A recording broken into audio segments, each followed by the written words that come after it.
Magandang araw po sa inyo lahat. Welcome po sa panibagong video natin dito sa Makapili TV. Ngayon, pag-usapan lang po natin itong video ni Atty. Libayan. Kasi may napanood ako sa mga video ni Atty. Libayan na, di ba sinasabi niya na nagki-criticize lang naman daw siya kay Rapi Tulfo. So, bakit siya kailangang kasuhan? Mali daw ba yung magsabi ng totoo? At mali daw ba yung magsabi ko ano yung pagkakamali ni Rapi Tulfo?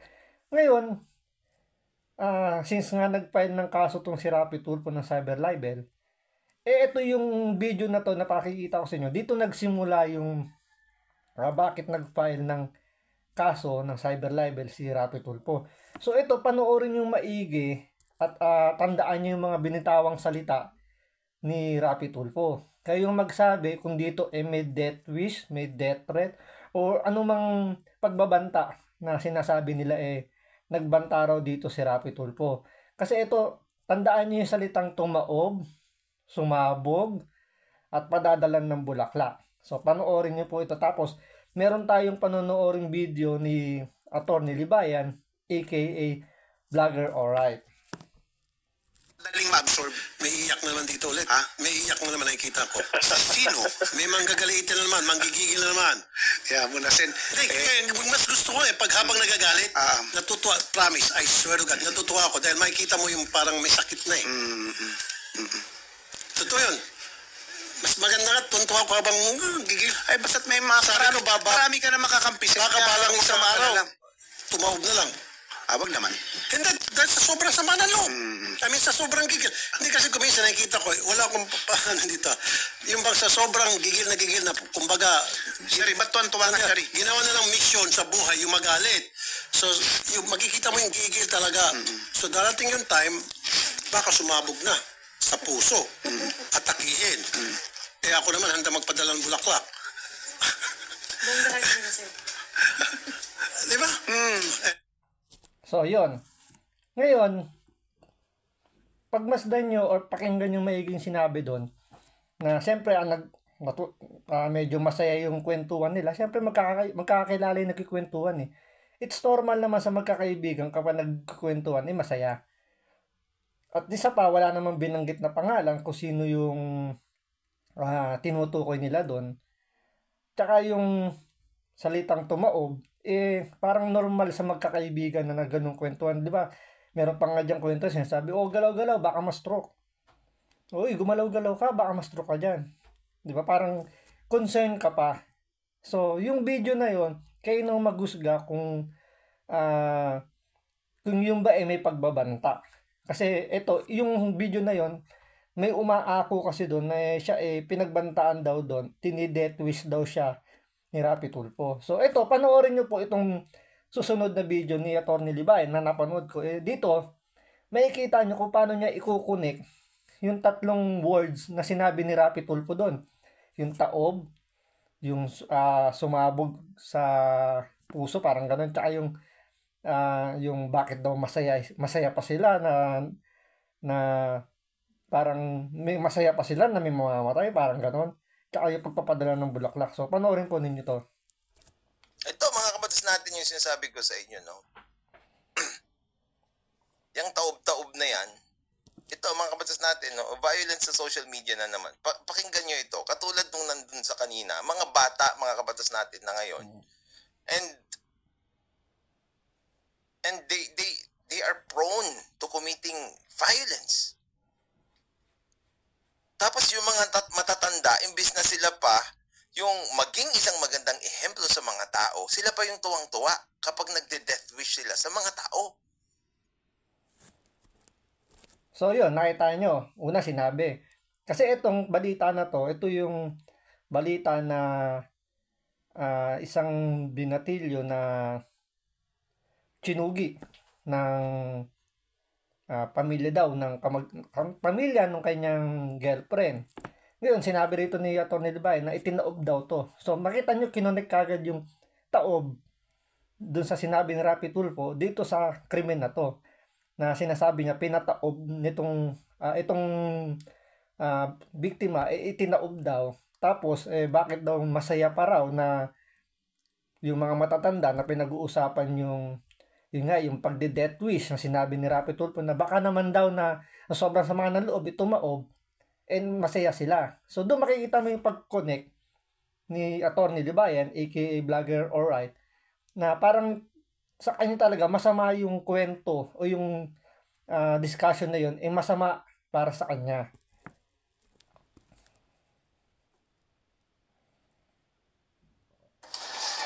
Patuloy naman ang investigasyon sa pagkakapatay sa 16 anyos na grade 11 student na natagpo ang nakagapos pa sa tabing kalsada sa barangay Macabud, Rodriguez. Pinataob. See? Sa kanya, yung salitang pinataob, masama. Pinapatay. So, pinalalabas niya doon, sa akin na ito, feeling ko lang naman, pinalalabas niya doon sa sinabi ni Rapi Tulfo, masama yung salitang tumaob. O masama yung ibig sabihin ng sinabi ni Rapi Tulfo na baka tumaob na lang, sasama ng loob, sumabog ang puso, inatake. So, sa kanya masama yun. Dito talagang ididikdik niya sa mga followers niya, sa mga subscriber niya, na masama talaga yung salitang tumaob. May ibang words naman yung tumaob. Like, tulad natin dito sa mga nagsusugal. Tumaob ang bangka. Taob ang bangka. Ano ba ibig sabihin nun? Namatay yung bangka? Yung alam naman natin sino nagbabangka sa sugal, di ba? Ito yung mga, yung may maraking pera na siya yung kalaban niya lahat. So, pag tumaob ang bangka, ibig sabihin, natalo. Naubos yung pera niya. So, hindi naman ibig sabihin yun, namatay yung bangka, di ba? So, tuloy natin to.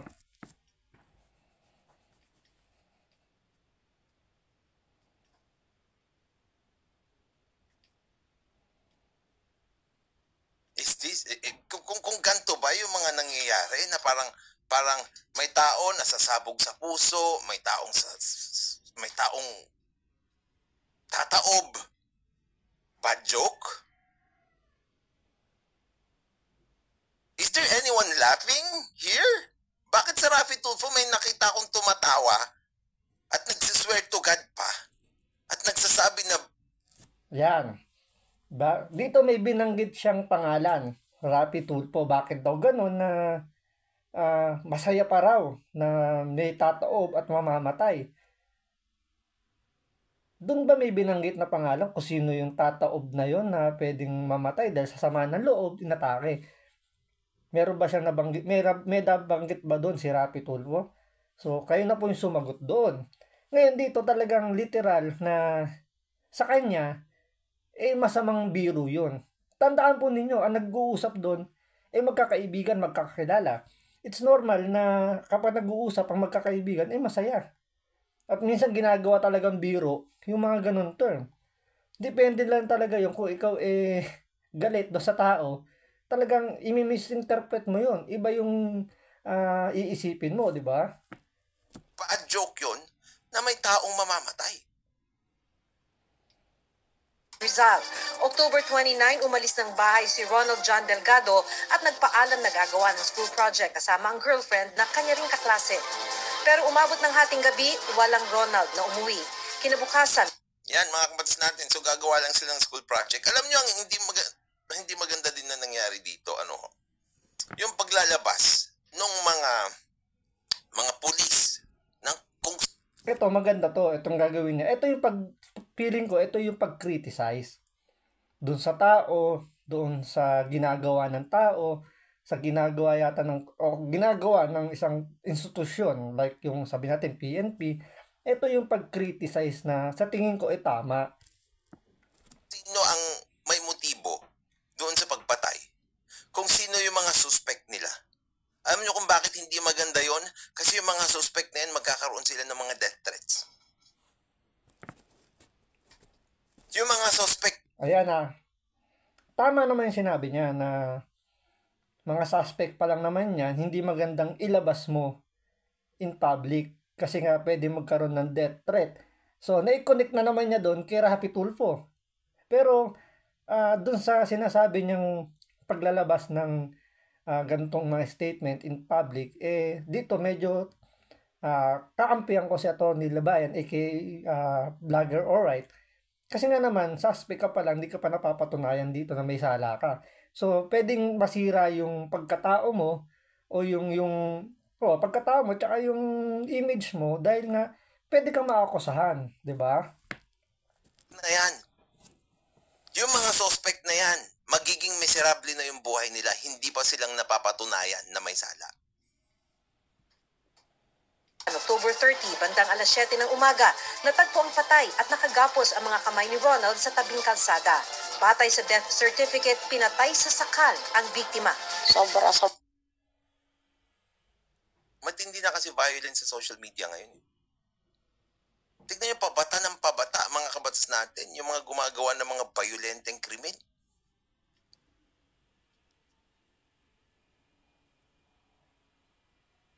Sobrang sakit kaya. Sobrang sakit. Ang sakit-sakit.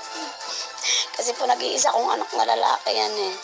Sinadya ng mga pulis at mga kaanak ni Ronald ang bahay ng kasintahan ng biktima para sana magtanong. Pero during our follow-up investigation and operation ay pinunta namin sa bahay, subalit umalis na po sila sa kanilang tahanan. Eto dito, makikita nyo dito, okay yung pag-criticize dito ni Atty. Libayan, aka Vlogger Alright. Ang nakita kong problema lang dito, hindi niya pinanood muna ng buo yung balita bago siya nagkomento. So, panoorin nyo maigi ito at obserbahan nyo yung muka, yung expression nito ni Atty. Libayan. Yan ang magiging problema dyan. Kasi nga, mamimiligro na rin yung buhay ng mga yan. Kasi sensationalized na yung case nila eh. ayon sa kwento ng mga testigo sa pulisya at sa pamilya ng biktima, kontra raw sa pag-iibigan ni Ron at kanyang kasintahan ang pamilya nito. Yung babae Yan, no? kontra yung pamilya ng babae doon sa pag-iibigan ng dalawang magkasintahan. So ngayon, ang parang implication dito, pinagbibintangan nila yung pamilya ng babae na nagpataob dito sa grade 11 student. So, ayun, ikinonek na naman niya yung pagpapataob pero wala namang sinabi ang media rito sa balita. Even yung mga pulis, hindi naman ginamit yung salitang pinataob o itinaob. Di ba? Siya lang yung naglagay doon para ma-connect niya doon kay Rapi Tulfo at palabasin talaga yun na masama yung ginawa ni Rapi Tulfo doon sa sinabi niyang pinataob. Na ito dahil kontra siya doon sa pagmamahalan. Pero, mga kabatas natin, isipin nyo, kung walang kinalaman naman yung pamilya na yon, o kaya kahit isang tao lang doon sa pamilya na yon, ang gumawa niyan, damay yung buong pamilya. Dito, I totally agree sa kanya. 'Di ba? Kung hindi naman mapapatunayan talaga na yung pamilya yung gumawa doon sa biktima, kawawa naman talaga sila. Gaya na sinabi ko sa inyo, tapusin nyo yung video na to para makita nyo kung ano yung saan nagkamali rito si Atty. Libayan aka Vlogger Alright. Ang nakikita po namin. So yun, mga kabatas natin, no? Ito si Police Lieutenant Colonel Arnulfo Silencio, dapat nagsilencio ka na lang dito sa ganito. Kasi isipin nyo, kung ang meron ng problema talaga dyan ay yung pamilya ng kabila, kailangan nyo munang patunayan na maayos yan sa korte kasi kapag linalabas nyo sa social media, nilalabas nyo ang inyong investigasyon na yung motibo ay ang pamilya ng nakikita nyong motibo o may motibo ay yung pamilya ng suspect dahil paghiwalayin yung anak, kung paghihiwalayin yung anak, so papatayin. Kawawa naman. Ang motibo dito ay ang pamilya po ay gustong paghiwalayin. So, sinasabi rito ng pulis na ang pinaka-prime suspect dito is yung pamilya ng babae. Yun ang nakikita nilang yung pinaka-prime suspect nila eh. Tama naman sinasabi ni Atty. Libayan dito na wala pa namang kumbaga wala pang hatulan judge, parang hinutulan na. So, ito kasi hindi naman nagsalita rito yung pulis nang wala silang pinanghahawakan. So, tuloy natin to. Ang anak nila doon sa biktima po. Bago raw Di ba? Yan, ayan na. Ito ang panoorin nyo. Tingnan nyo yung nilabas na ebidensya rito. At tingnan nyo yung expression nito ni Atty. Libayan. Wala namang mga kabatas natin. No? Wala man lang specifics. Pamilya. So, lahat sila doon, damay. Anak, nanay, tsaka So, wala daw specific. So, damay-damay daw. Pero ito, tuloy natin to para makita ninyo. tatay. Yun ang malungkot. matagpo ang patay si Ronald, nakapag-chat din daw ang girlfriend dito sa kanilang mga kaibigan. At ang sinasabi, ayan, natigilan dito si Atty. Libayan kasi may ebidensyang inilabas na humihingi ng tulong yung girlfriend ng biktima na kailangan na sunduin yung boyfriend niya doon dahil may mangyaring hindi maganda. Tingnan niyo si Atty. Libayan, bila siya napaisip dito na ay, may ebidensya pala. Parang nasa isip niya, patay. Paano ko lulusot dito? Eh, may ebidensya naman pala. Diba? Tingnan niyo maigi. Ang tagal niya rito nag-isip. Ito daw. Nahuli si Ron, kawawa siya nito, be. Need help. Pasabi puntahan siya dito. Giatay, natatakot ako baka mabugbog siya dito. sunduin daw si Ron sa kanilang bahay dahil may problema. Sabi niya, puntahan niyo dito si Ron kasi nahuli kami ng kuya ko. Sabi niya, baka bugbugin. Kanina, inihain na ang reklamo. O, di ba? Hindi na siya nagkomento kasi may ebidensya. Hindi mo alam dito kung pinapanood niya na lang yung sinasabi o nag-iisip siya na paano niya i-connect niya ulit ito. Paano niya iaahon yung mga sinabi niya nung una na bakit kayo naglalabas ng statement na ang suspect ay yung pamilya. Dahil masisira yung kanilang reputasyon, magkakaroon sila ng death threat. Ito, naglabas ng ebidensya na yung girlfriend mismo ang nagsabi na nahuli sila ng kanyang boyfriend at pinasusundo doon, baka may gawing hindi maganda doon sa boyfriend niya. So matibay na ebidensya yon.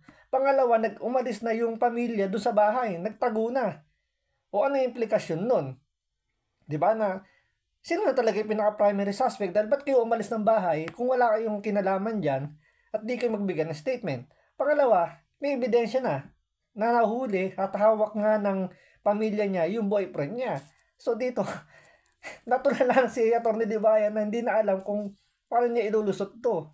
Murder laban sa isang grupo ng mga personalidad na umano'y puro kaanak ng kasintahan ng biktima. Kasama rin sa ipinagharap ng demanda ang kasintahan. Yun ang problema dyan eh. So mga kaanak eh. So yung mga tao rin, syempre magkakaroon sila ng grudge o galit dun sa mga kaanak dyan.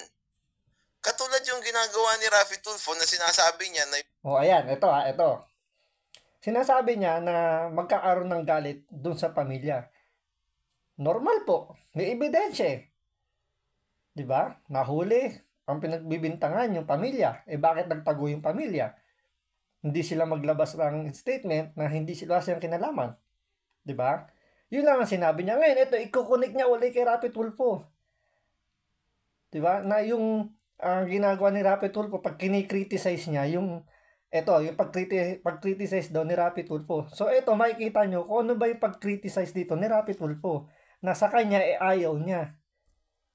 Yung NBI, nagkakaroon ng hulid up doon dahil hindi mo naman binabanggit kung sino doon sa NBI yung nagsasagawa ng hulid up, lahat sila damay. Kung sasabihin mo, tiwali yung mga pulis, lahat ng mga pulis, tiwali. Diba? Doon pa lang makikita nyo, sinabi nga niya, ang binanggit ni Raffy Tulfo is buong NBI. Wala siyang sinabing pangalan ng tao. Dahil totoo naman na may mga gumagawa talagang hindi maganda sa NBI at sa PNP. Pero wala siyang binanggit kung sinong tao yon. Kaya hindi nadidemanda si Raffy Tulfo. Ngayon, si Atty. Libayan kasi binanggit niya yung pangalan ni Raffy Tulfo na gumagawa ng hindi maganda. So, hintay-hintay na lang ng love letter.